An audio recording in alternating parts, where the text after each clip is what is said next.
सभी दोस्तों को रजनी का प्यार भरा नमस्कार और नवरात्र की ढेर सारी शुभकामनाएं। सुबह सुबह का वक्त है और घर में आजकल सबसे पहला काम होता है पूजा की तैयारी। आज अन्वेषा की छुट्टी है इसलिए थोड़ा सा आराम से कर पा रही हूँ। आजकल तो घर की रौनक ही अलग है क्योंकि माता जो आई हुई हैं और भव्य दरबार में बैठी है ना, तो मुझे ऐसा लग रहा है कि पूरा घर ही मंदिर है।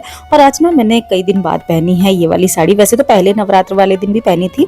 ये वाली साड़ी ना मेरे हस्बैंड को उतनी ज्यादा पसंद नहीं आती, ओके ओके बोलते हैं वो। और अन्वेषा भी कह रही थी कि मम्मी फीकी सी साड़ी है, आप लोग पता ना कैसी लग रही है। मुझे तो ये बहुत पसंद है पर इन दोनों को पता नहीं क्यों अच्छी नहीं लगती। घर में इतनी सारी साड़ियां रखी हुई हैं, किस दिन काम में आएंगी यही सोच करके आज मैंने इसको पहन लिया। बहुत ही सुंदर लगती है, मुझे तो इतनी ज्यादा मस्त लगती है, कलरफुल सी है ना। और इसके साथ में पहनी है मैंने एक मल्टी कलर वाली चूड़ियां जो कि देखने में इसके साथ में बहुत ही ज्यादा अच्छी लग रही है।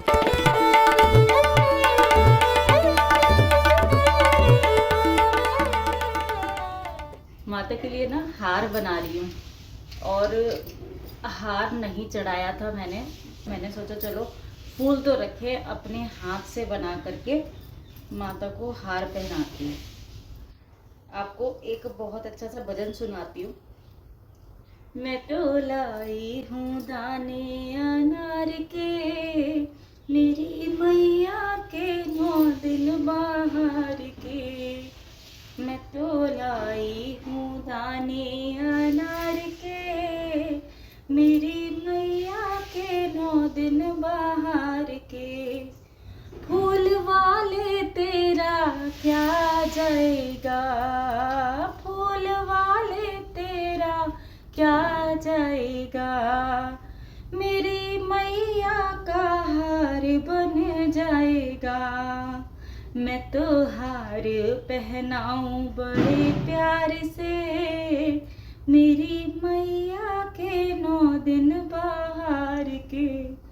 ओ मैं तो लाई हूँ दाने अनार के, मेरी मैया के 9 दिन बाहर के। हो गाने वाले तेरा क्या जाएगा, गाने वाले तेरा क्या जाएगा। ओ मेरी मैया का कीर्तन हो जाएगा। मैं तो भजन सुनाऊं बड़े प्यार से, मैं तो कीर्तन कराऊं बड़े प्यार से। मेरी मैया के 9 दिन बाहर के। ओ मैं तो लाई हूँ दाने अनार के, मेरी मैया के 9 दिन बाहर के। ओ मेरी मैया के 9 दिन बाहर के। कैसा लगा भजन बताना। और मेरी माता रानी का हार भी बन चुका है, अभी बन जाएगा फिर आपको दिखाती हूँ।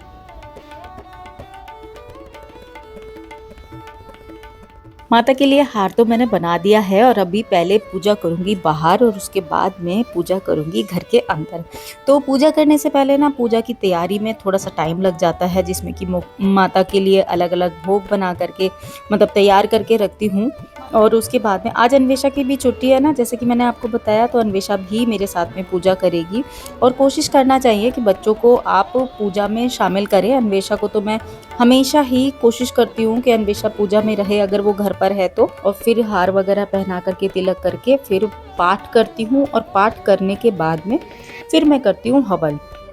आप में से कुछ फ्रेंड्स ने पूछा था कि मैं हवन किस तरीके से करती हूँ, तो हवन आज की वीडियो में मैं बता दूंगी अभी आपको वर्बली किस तरीके से करते हैं। तो अभी पूजा कर ली है, हवन कर लिया है और उसके बाद में आरती लास्ट में। तो मैं कपूर की आरती करती हूँ लास्ट में।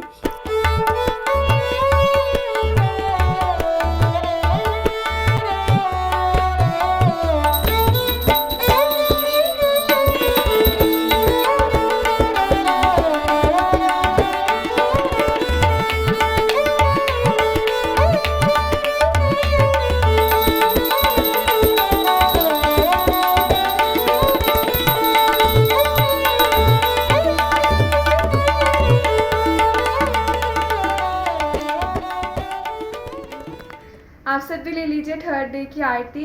माता रानी आप सबकी मनोकामनाएं पूरी करे, आप सबको खुश रखे और आप सबको दीर्घायु प्रदान करे। पूजा के बाद मैं ना माता के पास में थोड़ी देर के लिए बैठ गई हूँ, क्योंकि बहुत ही अच्छा अनुभव होता है। एक अलग सी शांति और सुकून सा मिलता है, इसलिए थोड़ी देर ज़रूर बैठी हूँ। गर्मी बहुत ज़्यादा हो रही है, इस करके मैंने चेंज कर लिया है और अभी अभी ब्रेकफास्ट करके फ्री हुई हूँ। अभी मैं देख रही थी लास्ट वीडियो पर आप में से कुछ फ्रेंड के क्वेश्चन थे, तो वैसे तो रिप्लाई करना पॉसिबल नहीं हो पाता है, थोड़ा लेट करके करती हूँ, तो कई बार आप लोग देख पाते होंगे कि नहीं देख पाते होंगे मुझे पता नहीं। तो मैं तो अपनी तरफ से रिप्लाई ज़रूर करती हूँ, चाहे 2 दिन बाद करूँ चाहे 1 हफ्ते बाद करूँ, पर करूँगी ज़रूर। तो क्या हुआ ना, एक क्वेश्चन था कि पान का पत्ता जो माता को भोग में लगाया जाता है तो वो उसका क्या किया जाता है। तो माता को पान का भोग तो लगता ही लगता है। अब जैसे हम जो भी भोग लगाते हैं माता को, वो हम बाद में क्या करते हैं, आप लोग क्या करते हो वो मुझे बताना। हमारे यहाँ जो मैं शुरू से देखती आ रही हूँ, और मैं आपको ये चीज़ बहुत क्लियर बता दूं, मैं कई बार पहले भी बोल चुकी हूँ, अच्छा नहीं लगता इस चीज़ को बार बार बोलते हुए, कि पूजा पाठ जो होता है ना, वो किसी को देख करके या किसी के बताने से नहीं होता है। पूजा पाठ हमेशा आपके घर में जो परंपरा चली आ रही होती है, आप उसी तरीके से करते हैं। मैं उसमें कुछ भी कम या ज़्यादा नहीं करती हूँ। ऐसा नहीं है कि किसी से इंस्पायर हो करके मैं उस चीज़ को इंक्लूड कर लूँ अपनी पूजा में, या फिर किसी ने बता दिया कि ये नहीं करना तो उसको नहीं किया। जो मैं शुरू से करती आ रही हूँ वही मैं आज भी करती हूँ। और अगर आप मेरे पुराने वीडियोस उठा करके देखोगे तो उनमें भी आपको ये सारी चीज़ें, सारे विधि मिलेंगी एज इट इज़, जो आज की डेट में मिलती हैं। हाँ, आप सभी को पता है मैं हमेशा से चौकी लगाती हुई आई हूँ, और इस बार मेरा दिल था कि मैं ना अच्छे से दरबार लगाऊं। अच्छे से दरबार लगाने का मतलब ये नहीं है कि मैं पहले अच्छा नहीं लगाती थी। क्या होता है ना कि आप किस भाव से माता की पूजा करते हैं। चौकी पर लगा करके दरबार तभी भी पूजा करेंगे, माँ तभी भी सुनेंगी। दरबार लगा करके पूजा करेंगे, माँ तभी भी सुनेंगी, है ना। लेकिन आप अपनी तरफ से माता को मतलब जितना कर सकते हैं, हर किसी के मन में, आप लोगों के मन में भी यही होता होगा कि जब भी कोई त्योहार आता है तो उसमें बढ़ चढ़ के पार्टिसिपेट करें। हम माता को जितना जो अर्पित कर सकते हैं, भाव के अलावा तो हम क्या ही अर्पित कर सकते हैं, लेकिन फिर भी एक इच्छा होती है ना कि उस चीज़ को आप करो। मैं हमेशा ही चौकी पर करती थी और बहुत अच्छे से मैं उसी को, दरबार को सजाती थी। लेकिन इस बार मैं आपको ऑनेस्टली बताऊं, ये मेरा पर्सनल थिंकिंग हो सकती है कि मैंने इस बार दरबार सजाया, माता को थोड़े ऊंचे स्थान पे बिठाया है, क्योंकि चौकी जो होती है वो थोड़ी छोटी होती है। दरबार लगाया है तो वो थोड़ा ऊंचा है, ऊंचे स्थान पर सजाया है, उनको बहुत अच्छे से तैयार किया है, डेकोरेशन बैकग्राउंड की है। तो जो, और फिर जगह भी, स्पेस भी मिल गया, तो अच्छे से भोग लगा पा रही हूँ, अच्छे से सारी चीज़ें कर पा रही हूँ। तो वो जो एक्सपीरियंस है हर साल से इस साल, वो मुझे ऐसा लग रहा है जैसे 10 गुना अपलिफ्ट हो गया है। इसीलिए मंदिरों में जाकर के आपको बहुत ही अलग सी शांति होती है, क्योंकि वहां पर पंडितों द्वारा जाप, पूजा और सब कुछ जो भी मतलब पूजा पाठ होती है, वो पूरे विधि विधान से, और स्पेस खुला होता है तो अच्छे से करते हैं ना वो भी। तो सेम मुझे ऐसी वाली फीलिंग हो रही है कि हवन करने के लिए पर्टिकुलर एक जगह हो गई है मेरे पास। अब भोग लगाने के लिए मैं थालियां रख सकती हूँ भोग की, इस तरीके से है। तो किसी से इंस्पिरेशन लेकर के, या वीडियो बनाने के लिए, या किसी को दिखाने के लिए, या अतिशयोक्ति करने के लिए मैं पूजा पाठ नहीं करती। ऐसा करना भी नहीं चाहिए, ना मैंने कभी किया है, ना मैं ऐसे करती हूँ, और ना मैं किसी के कहने से कोई चीज़ बढ़ाती हूँ ना घटाती हूँ। जो पान का भोग होता है उसको क्या करते हैं, तो जैसे जो चीज़ें हम जो भी भगवान को अर्पित करते हैं, वो चीज़ें हम प्रसाद के रूप में खुद खा लेते हैं। इसी तरीके से पान जो भी हम भोग लगाते हैं, तो उसके 3-4 तरीके हैं। आपको जो सही लगता है आप कर सकते हैं, या जो आपके यहाँ होता है वो आप कर सकते हैं। मेरे यहाँ तो उसको हम प्रसाद की तरह भोग में ले लेते हैं। जो सुपारी होती है उसको भी आप खा सकते हैं, लेकिन वो इतनी सख्त होती है आप खा नहीं सकते। तो हम क्या करते हैं कि सुपारी तो मैं विसर्जित करवा देती हूँ, क्योंकि बहुत टाइट होती है। लेकिन या उसको गड्ढे में दबा देते हैं, गमलों की मिट्टी वगैरह में दबा दो आप, वो गल जाती है काफ़ी महीनों बाद। पान तो हम खा लेते हैं, इस तरीके से आप इस्तेमाल कर सकते हैं। दूसरा तरीका है कि आप जितने भी पान के पत्ते हैं उनको अपने पढ़ने वाली जगह पर, पैसों वाली जगह पर, वहां पर रखिए तो वो अच्छा माना जाता है। तो अपना अपना तरीका होता है। क्वेश्चन ये था कि आप हवन किस तरीके से करते हैं। तो हवन का तरीका जैसे कि हमारे यहाँ होता आया है, पहली चीज, हवन स्टील के बर्तन में नहीं करना है, हवन लोहे के बर्तन में नहीं करना है। आजकल मार्केट में मिलते हैं ना एल्युमिनियम के हवन कुंड, लोहे के हवन कुंड, स्टील के हवन कुंड, तो मतलब उसमें नहीं करना चाहिए, क्योंकि स्टील और लोहा जो है मैं नहीं करना चाहिए। ये मेरा अपना वो है, बाकी मैं किसी के लिए बाध्य नहीं कर रही हूँ।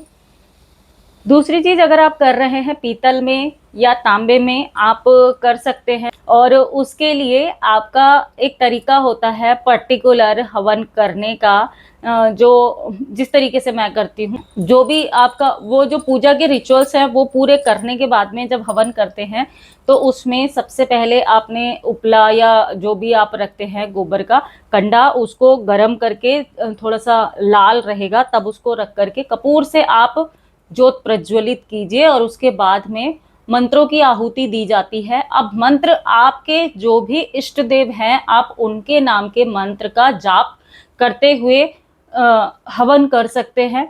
हवन में सबसे पहले अग्नि प्रज्वलित करने के बाद में आपने जो भी भोग चढ़ाना होता है, हमारे यहाँ ये मानते हैं कि आप जो भी अग्नि में भोग चढ़ाते हैं वो सीधे ज्वाला जी को समर्पित होता है। मैं जैसे लौंग का जोड़ा है, इलायची या बताशे हैं, जो भी चीज हम माता को अर्पित करते हैं वो जगह पहले साफ करके, हवन करने से पहले जगह पहले साफ करके फिर अपना बर्तन रखेंगे हवन वाला, फिर उसमें गोबर का उपला रख करके कपूर से जला करके फिर उसमें आप ये आपके ऊपर डिपेंड करता है कि आप कितनी आहुति देते हैं। 1008 भी दे सकते हैं, 101 भी दे सकते, 108 भी दे सकते हैं, और जितनी आप दे सकते हैं उतनी आप दे सकते हैं। जितना बड़ा हवन आपने करना है वो आपकी अपनी इच्छा है। और इसमें ये होता है कि जैसे गणपति जी का से शुरू करके और फिर आपके जो भी इष्ट देव या इष्ट देवी हैं तो उनका नाम लीजिए, फिर उसके बाद में उनकी आहुति दी जाती है, और उसके बाद में माता की आहुति तो देंगे ही, कि जब स्वाहा जरूर बोलते हैं। जब भी आप हवन करते हैं, कोई भी मंत्र का जाप करते हैं तो स्वाहा। और जब आप हवन सामग्री को चढ़ाते हैं ना तो सिर्फ इन 2 उंगलियों से चढ़ाएं। ये वाली उंगली, ये वाली उंगली, ये वाली उंगली कोई भी टच नहीं होनी चाहिए। तो इस तरीके से आप करते हुए आहुति दे सकते हैं। कम से कम 11, ज़्यादा से ज़्यादा आपकी अपनी इच्छा है किस तरीके से कितनी आहुति देनी है, और स्वाहा ज़रूर बोलना है। इस तरीके से मैं करती हूँ, वही मैंने आपको भी बताया है। तो हवन करने के बाद में फिर आरती करके फिर आप भोग लगा करके इस तरीके से पूजा संपन्न होती है। तो ये था मेरा तरीका। आई होप आप लोगों को समझा पाई हूँ मैं, और ये वीडियो मैं इतना ही रख रही हूँ। उम्मीद करती हूँ आपने एंजॉय किया होगा। अगर कुछ भी अच्छा लगा तो लाइक ज़रूर कीजिए। मेरा बड़ा मन कर रहा है आपको एक भजन और सुनाने का, क्योंकि ना मुझे बहुत सारे भजन याद हैं, और ये सारे भजन जो है ना मैंने यहाँ नहीं सीखे हैं। सारे ही भजन मैं मंदिर जाकर के ही सीखी हूँ। जब मैं माता को तैयार करती हूँ ना तो मुझे बहुत बार ऐसा लगता है कि कहीं मेरी नजर ना लग जाए। तो वही भजन सुना रही हूँ आपको। सज धज कर बैठी माँ और मंद मंद मुस्काए, सज धज कर बैठी माँ और मंद मंद मुस्काए। आओ नजर उतारे मैया की, आओ नजर उतारे मैया की, मेरी माँ को नजर ना लग जाए। सज धज कर बैठी माँ और मंद मंद मुस्काए। कोई काजल डिब्बी ले आओ, कोई काजल डिब्बी ले आओ, मेरी माँ को टीका लगा जाओ, भक्तों की नजर ना लग जाए। सज धज कर बैठी माँ और मंद मंद मुस्काए। ये ना पूरा भजन बहुत ही ज़्यादा बढ़िया है और बहुत आनंद आता है इस भजन में। मेरा तो दिल पूरा कर रहा है आपको सुनाने का, लेकिन बहुत लंबा वीडियो हो जाएगा इसलिए मैं नहीं सुना रही हूँ। आज का वीडियो इतना ही रख रही हूँ। उम्मीद करती हूँ आपको पसंद आया होगा। कुछ भी अच्छा लगा तो कमेंट बॉक्स में लिखिएगा जय माता दी और इस वीडियो को लाइक जरूर कीजिएगा। माता रानी के लिए एक लाइक देना इस बार, और मैं आपसे जल्दी मिलूंगी एक नए और इंटरेस्टिंग वीडियो में। Till then be happy, be active, अपना ख्याल रखिए और मस्त रहिए। Bye bye.